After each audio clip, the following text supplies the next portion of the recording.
Bismillahirrahmanirrahim. Assalamualaikum warahmatullahi wabarakatuh. Alhamdulillahirabbil alamin. Assalatu wassalamu ala asrofil anbiya'i wal mursalin sayyidina wa maulana Muhammadin wa ala alihi wa sahbihi ajmain. Alhamdulillahirabbil alamin. Pertama-tama marilah kita panjatkan puji syukur kita atas kehadirat Allah Subhanahu wa taala yang mana kita dapat berkumpul di sini. Kedua, selawat beserta salam marilah senantiasa kita aturkan kepada junjungan kita Nabi Muhammad SAW, yang mana beliau telah membawa Islam jaya hingga sekarang ini.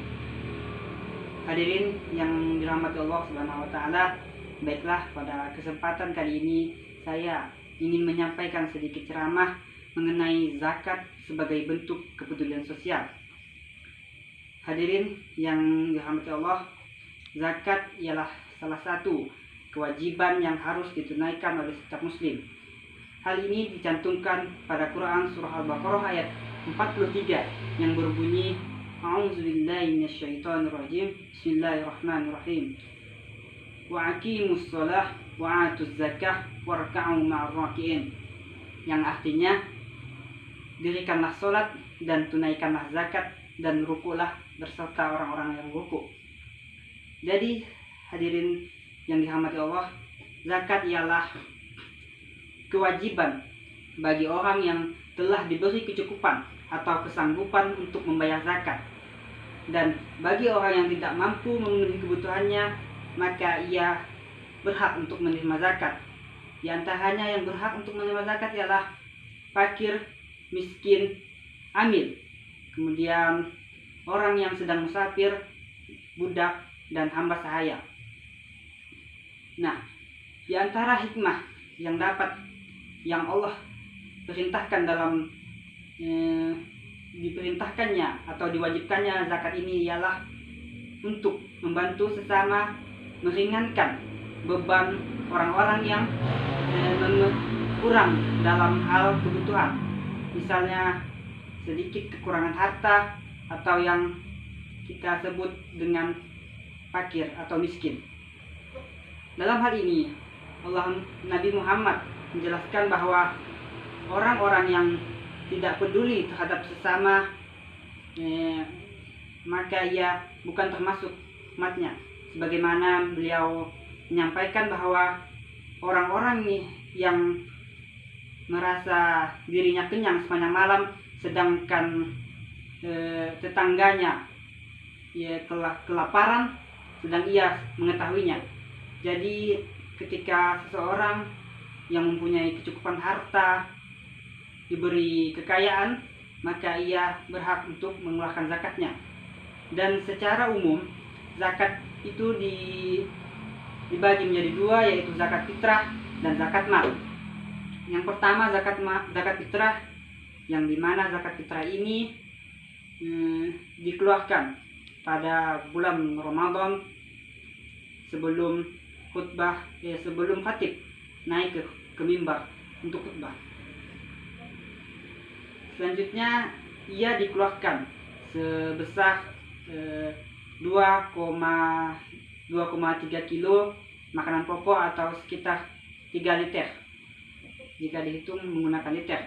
Selanjutnya yang tidak kalah penting adalah zakat mal, yang dimana orang-orang terkadang tidak memperhatikan zakat mal ini karena mereka menganggap tidak terlalu penting, sehingga mereka lalai terhadap perintah zakat mal ini.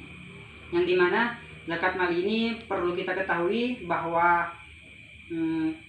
orang yang berhak untuk mengeluarkan zakat fitrah ini ialah ketika dia memiliki harta, ketika telah mencapai hisab dan haulnya. Nisabnya adalah ketika ia telah memiliki harta setara dengan 85 sampai 90 gram emas, yang mana ketika dikisarkan itu disesuaikan dengan harga emas yang ada pada saat ini. Ketika misalnya emas itu harganya 1 gramnya 500, maka itu dihitung 85 dikali 500, maka disitu adalah nisab yang mencapai batas untuk mengeluarkan zakat mal. Dan untuk mengeluarkannya ialah sama 2,5%, yang dimana hal ini dikeluarkan setiap tahun. Jadi ketika harta sudah mencapai batas nisab dan mencapai haulnya, maka harus wajib mengeluarkan zakat mal sebesar 2,5%. Nah, hal ini tujuannya adalah untuk membantu saudara-saudara muslim kita yang membutuhkan dan untuk mensucikan harta yang kita miliki, karena setiap harta yang kita miliki itu ada hak dari orang lain. Maka itulah sebabnya Allah perintahkan dan wajibkan kita, orang-orang yang telah mampu atau yang memiliki kecukupan harta, untuk membayar zakat, baik itu fitrah maupun zakat mal. Maka di sini kita terus berupaya agar senantiasa memperhatikan orang-orang di sekitar kita, tetangga dan orang-orang terdekat yang membutuhkan, agar kita bisa meringankan dan memberikan kehidupan yang layak untuk saudara-saudara kita. Selanjutnya adalah, selain zakat merupakan suatu bentuk kepedulian sosial, zakat juga merupakan salah satu bentuk keimanan dan bentuk ketakwaan kita kepada Allah, karena ketika kita menjalankan zakat, maka kita telah menunaikan perintah Allah dan telah berbuat baik antar sesama. Dan ini tentu telah sesuai apa yang diajarkan oleh Rasulullah SAW. Bagaimana beliau mengatakan bahwa orang yang bermanfaat, sebaik-baik orang adalah orang yang bermanfaat bagi sesama.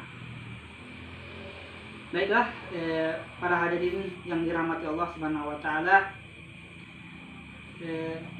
hikmah yang dapat kita ambil dari diwajibkannya zakat oleh Allah Subhanahu wa taala diantaranya ialah kita berusaha untuk meringankan beban-beban dan penderitaan orang-orang yang kurang mampu, yang dimana belum mampu untuk memenuhi kebutuhan hidupnya sehari-hari, sehingga kita dapat membantunya dengan memberinya makanan pokok atau berupa sedekah yang dapat berupa uang ataupun makanan pokok tersebut. Selanjutnya adalah sebagai bentuk penyucian harta yang kita miliki dari hak orang lain. Selanjutnya adalah sebagai bentuk keimanan kita kepada Allah Subhanahu wa taala. Nah, baiklah para hadirin yang dirahmati Allah, mungkin itu saja ceramah singkat yang dapat saya sampaikan mengenai perintahnya zakat ini sebagai bentuk kepedulian sosial. Maka perlu kita jalankan sebaik-baiknya bagi orang-orang yang telah diberi kecukupan dan kekayaan yang telah cukup untuk mengeluarkan zakat ini. Baiklah, mungkin hanya itu yang dapat saya sampaikan. Kurang dan lebihnya saya mohon maaf. Wassalamualaikum warahmatullahi wabarakatuh.